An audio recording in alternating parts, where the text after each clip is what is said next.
Okay, instalment sales में जो आज हम एक सवाल देख रहे हैं, इस सवाल में हमारे सामने इस वक्त एक बैलेंस शीट मौजूद है कंपनी की। कंपनी का नाम है टॉडलर एंड टीम। इसकी बैलेंस शीट हमारे सामने है। इस बैलेंस शीट में हमारे पास एसेट्स दिए हुए हैं। ये assets cash, merchandise, furniture, building, equipment और लैंड कुल मिला के 1,72,000। इनकी लाइबिलिटीज हैं हमारे पास और कुछ कैपिटल है। ये बैलेंस शीट 2011 की है। लेकिन अगर हम गौर करें तो जो डाटा हमें इस वक्त यहाँ पर दिख रहा है, ये दिया हुआ है 2012 का। इसका मतलब बैलेंस शीट 2011 की है, डाटा 2012 का है, और इंट्रीज भी अगर हम देखें रिक्वायर्ड में लिखा हुआ है कि हमें इंट्रीज जो बनानी है ये भी 2012 की बनानी है हमें। इसका मतलब ये जो सवाल में हमारे पास बैलेंस शीट है, ये बैलेंस शीट पिछले साल की है, 2011 की, लेकिन काम हमें 2012 के लिए करना है। तो अब हम स्टार्ट करेंगे, यहाँ पर एंट्रीज बनाएंगे। पहली एंट्री अगर हम देखें तो यहाँ पर दी हुई है इंस्टॉलमेंट सेल्स। इंस्टॉलमेंट सेल्स की एंट्री हम यहाँ पर बनाएंगे। एंट्री हम जानते हैं, सेल्स की entry instalment account receivable debit और इंस्टॉलमेंट सेल्स क्रेडिट।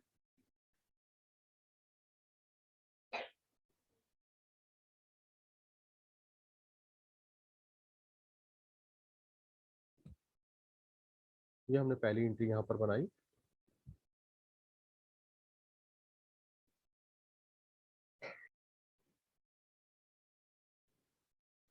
ये पहली एंट्री हमने बनाई इंस्टॉलमेंट सेल्स की, और इसमें हम चूंकि सवाल में ईयर दिया हुआ है तो हम यहाँ पे ईयर लिखेंगे 2012। अमाउंट दिया हुआ है 2 लाख रुपए का। ये पहली एंट्री हमारे पास बन गई। हम जानते हैं कि इंस्टॉलमेंट सेल्स की एंट्री के बाद हमें लाजमी तौर के ऊपर दो एंट्रीज बनानी होती हैं, जो कि एक कॉस्ट की होती है और एक प्रॉफिट की। दोनों एंट्रीज हम यहाँ पर बनाएंगे। कॉस्ट की एंट्री बनती है cost of instalment sales debit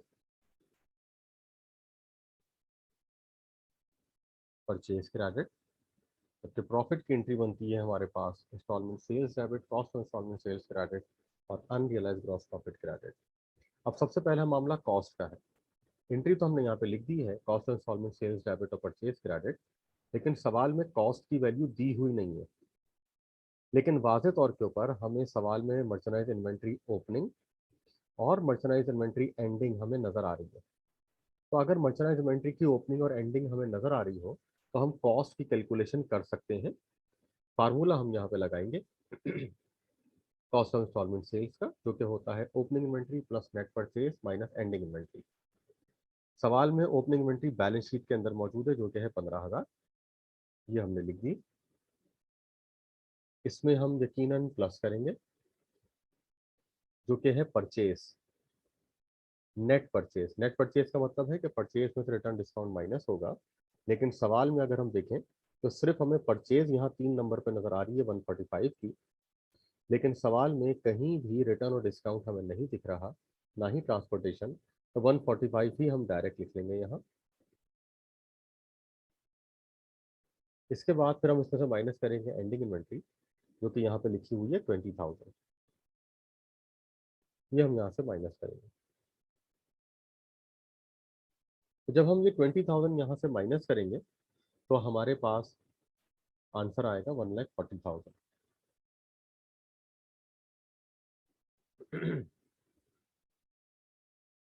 ये हमारे पास कॉस्ट कैलकुलेट हो गई है। कॉस्ट सवाल में मौजूद नहीं थी, तो हमने कॉस्ट यहाँ पर opening plus purchase minus ending के फार्मूले से हमने यहाँ पर कैलकुलेट कर ली। 145,000 प्लस 15,000 और माइनस 20,000। 1,40,000 की कॉस्ट आ गई हमारे पास। एंट्री बना देते हैं हम।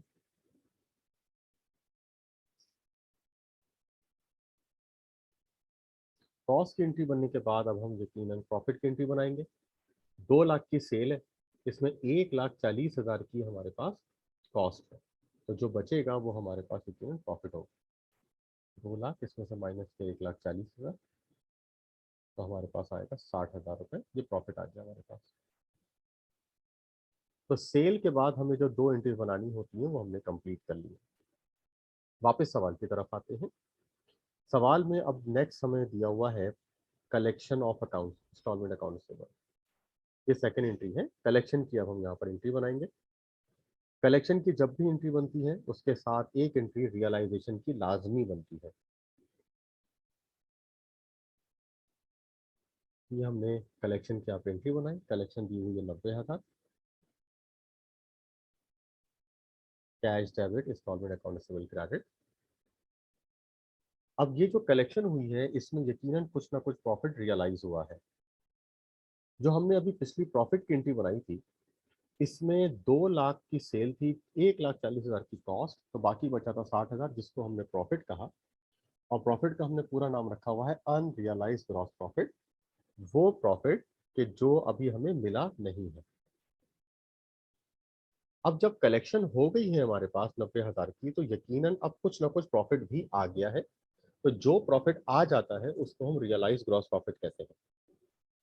तो अब रियलाइज ग्रॉस प्रॉफिट हमें निकालना होगा। इसके लिए हम हमेशा दो कैलकुलेशन करते हैं। सबसे पहले हम रेट कैलकुलेट करते हैं और फिर हम उस रेट के जरिए रियलाइज निकालते हैं। तो रेट कैलकुलेट करने के लिए अनरियलाइज ग्रॉस प्रॉफिट का फार्मूला हम लगाएंगे यहाँ पर। Unrealise gross profit divided by instalment sales multiplied by 100। Profit अभी हमने पता किया था जो कि था 60,000। सेल्स जो कि थी 2 लाख रुपए। तो जब हम कैलकुलेट करेंगे तो हमारे पास आंसर लिखने 30% आ जाएगा। ये हमारे पास प्रॉफिट का रेट आ गया है। यानी जब भी कलेक्शन होगी उसमें 30% मुनाफा होगा। तो अब कलेक्शन अभी हमने देखी थी 90,000 है। तो 90,000 के अंदर यकीनन 30% मुनाफा है। ये 90,000, इसका हम अब लेंगे 30%। तो 90,000 का जब हम 30% लेंगे वो बनेगा 27,000। यानी 90,000 के अंदर 27,000 हमारा मुनाफा है। और ये चूंकि हमें अब मिल चुका है इसीलिए हम इसको बोलेंगे रियलाइज ग्रॉस प्रॉफिट।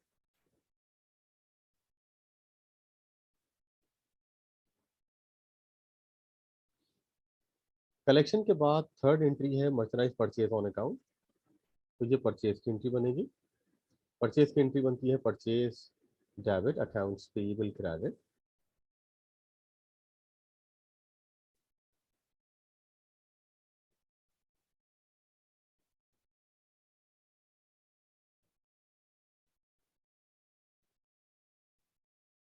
अमाउंट सवाल में दिया हुआ है 1,45,000। परचेज की एंट्री के बाद फोर्थ एंट्री है कैश पेड ऑन अकाउंट, यानी उधार अदा कर दिया। तो उधार की एंट्री बनेगी अकाउंट्स पेएबल डेबिट होगी और कैश क्रेडिट हो जाएगा, जो कि यहाँ पर दिया हुआ है 80,000।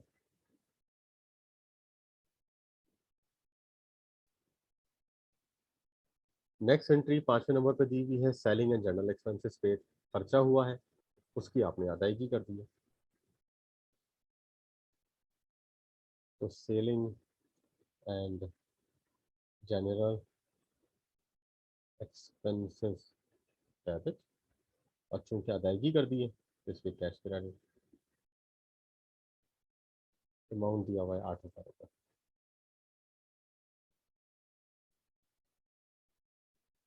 ये सीधी सीधी सी एंट्रीज थी जो कि हमने यहाँ पर बनाई। इसके बाद नेक्स्ट अगर हम देखें तो सवाल में हमारे पास रीपोजिशन का केस नजर आ रहा है 6 नंबर के ऊपर। एक customer was defaulted and merchandise was repossess. Customer ने डिफॉल्ट किया, मर्चेंडाइज रिपोजेस हो गया। यानी कस्टमर ने पैसे देने से इनकार कर दिया, तो हमने उसके घर से वो चीज़ उठा ली। इसको कहते हैं रिपोजिशन। अब जब रिपोजेस हमने किया तो उस वक्त उसकी कीमत लग रही है 6,000 रुपये, जबकि जो अकाउंट कैंसिल्ड हो रहा है वो हो रहा है 10,000 का। मतलब ये हो गया कि जो कस्टमर था जिसको हमने उधार पर सामान बेचा था उससे पैसे लेने से 10,000 रुपए,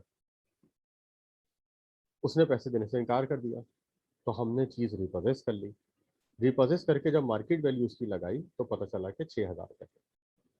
इसका मतलब वाज़ेह तौर पे ये हुआ कि 10,000 रुपए उससे लेने हैं, 6,000 उसकी कीमत लग रही है, तो 4,000 का हमें नुकसान हो गया। लेकिन ये हमें बज़ाहिर नहीं दिख रहा है। अब हम इसकी कैलकुलेशन करेंगे और ये चेक करेंगे कि क्या वाकई हमें 4,000 का ही नुकसान हो रहा है। इसके लिए हमें कंपटीशन करनी होगी, और वो कंपटीशन हम कहते हैं कंपटीशन ऑफ गेन और लॉस ऑन रीपोजीशन, कि जो रीपोजीशन हो रहा है उस पर हमें गेन हुआ या लॉस हुआ। इसके लिए हमने सबसे पहले लिखा कि उससे पैसे लेने कितने थे, 10,000। इसके बाद इस 10,000 के अंदर हमारा मुनाफा कितना है, 30%, ये हमने रेट निकाला था। इसका मतलब 3,000 रुपए तो उसमें मुनाफा है। 10,000 रुपए उससे वसूल करने हैं, 3,000 रुपए हमने उसमें मुनाफा रखा हुआ है। तो actually at the time of repossession उसकी कीमत है 7,000 रुपए। अब हमने वो चीज उसके घर से उठा ली, अब उसके लग रहे हैं 6,000 रुपए।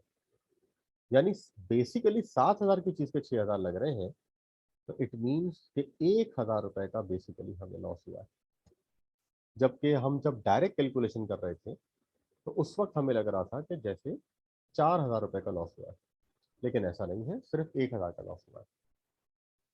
तो जब हम सवाल में देख रहे हैं तो सवाल में नजर आ रहा है कि 10,000 रुपए उससे लेने हैं और 6,000 रुपए में वो चीज बिकेगी, तो 4,000 का लॉस है।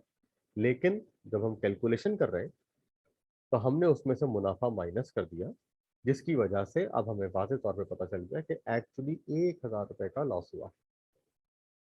अब ये जो एंट्री है इसको अब हम यहाँ पर बनाएंगे, कैलकुलेशन हमने कर ली है, अब हम इसकी एंट्री बना देते हैं। एंट्री इसकी बनती है merchandise repurchase debit, unrealise gross profit credit. Merchandise repurchase debit होगा, अनरियलाइज ग्रॉस प्रॉफिट भी डेबिट होगा, और लॉस चूंकि हुआ है तो वो भी डेबिट होगा, और इंस्टॉलमेंट अकाउंट रिसीवेबल क्रेडिट हो जाएगा, क्योंकि अब हमें उसका अकाउंट बंद करना है। तो ये अब हम इसकी एंट्री बना देते हैं यहाँ पर। मर्चेंडाइज रीपर्चेज हमने किया है 6,000 पर। अनरियलाइज ग्रॉस प्रॉफिट जो मुनाफा था उसमें वो था 3,000 रुपये, लॉस हुआ है 1,000 रुपये, तो अकाउंट जो बंद हुआ वो हुआ 10,000 का। तो ये हमारे पास एंट्री कंप्लीट हो गई मर्चेंडाइज रिपोजिशन की। मर्चेंडाइज रिपोजिशन की कैलकुलेशन कर लेने के बाद अब अगर हम देखें तो 7वें नंबर पर हमें मर्चेंडाइज इन्वेंट्री एंडिंग दिख रही है, जो कि इन्वेंट्री है, और इन्वेंट्री की कभी भी एंट्री नहीं बनती क्योंकि वो बैलेंसिंग फिगर होती है। इट मीन्स के सवाल में डाटा अब कंप्लीट हो चुका है। बेसिकली सवाल कंप्लीट हो गया, लेकिन हम जानते हैं कि जब सवाल कंप्लीट हो जाता है तो हमें फिर एक एंट्री लाजमी तौर पर बनानी होती है, जो कि कंपनी की नेट इनकम की एंट्री होती है, कि कंपनी ने पूरे साल में फाइनली क्या कमाया। ये एंट्री हमें खुद से बनानी होती है हमेशा। तो अब जब हम ये एंट्री बनाएंगे तो इसमें सबसे पहले हमें लिखना होता है रियलाइज्ड ग्रॉस प्रॉफिट, जो कि हमने निकाला था और वो था 27,000। ये हम ऊपर निकाल चुके हैं, रियलाइज ग्रॉस प्रॉफिट 27,000 रुपये, ये मैंने यहाँ लिख दिया। इसके बाद ये हो गई एक आमदनी। फाइनल एंट्री बनाने के लिए सारी आमदनी जितनी भी हो सबको डेबिट करना है, सारी एक्सपेंसेस जितने भी हो सबको क्रेडिट करना है। तो आमदनी तो एक ही थी, रियलाइज ग्रॉस प्रॉफिट, और पूरे सवाल में कोई आमदनी फिलहाल नजर नहीं आ रही, तो हमने लिख दिया रियलाइज ग्रॉस प्रॉफिट। और अब हम लिखेंगे जो खर्चे किए हमने, एक खर्चा नजर आ रहा है सेलिंग एक्सपेंसेस 8,000 रुपये, तो ये हमने यहाँ लिखा selling expenses, selling and general expenses, जो कि है 8,000 रुपये, ये हमने यहाँ पे लिख दिया। इसके बाद एक खर्चा हमने और किया है जो कि है लॉस का, तब हम यहाँ लॉस भी लिख देंगे, लॉस ऑन रीपोजीशन। लॉस हुआ है 1,000 का, ये भी एक खर्चा था, इसके अलावा और कोई खर्चा नहीं है। तो अब अगर हम गौर करें तो आमदनी हुई 27,000, जबकि अखराजात हमने किए 8 और 1 9। ठीक है, यानी 9,000 के खर्चे किए। तो 27 में से 9 माइनस करेंगे, जो बचेगा वो हमारी इस इदारे की फाइनल इनकम होगी, जिसको हम बोलेंगे इनकम समरी। 27,000 माइनस 8,000 माइनस 1,000, जो बचा हमारे पास वो यकीनन है 18,000 रुपये। ये आ गई इस कंपनी की फाइनल इनकम। और ये सवाल हमारा कंप्लीट हो गया। इस सवाल में बेसिकली 6 एंट्रीज थी, लेकिन इन 6 एंट्रीज में के अलावा हमें कोई 4 एंट्रीज एक्स्ट्रा बनानी पड़ी, जो कि हर सवाल में हमें बनानी ही होती है। सेल के बाद 2 एंट्रीज बनती हैं कॉस्ट ऑफ प्रॉफिट की, फिर इसके बाद कलेक्शन के बाद एक एंट्री होती है रियलाइज की, और जब सवाल खत्म हो जाता है तो फिर एक फाइनल एंट्री होती है नेट इनकम की। ये 4 एंट्रीज हमें हमेशा एक्स्ट्रा बनानी होती है हर सवाल में।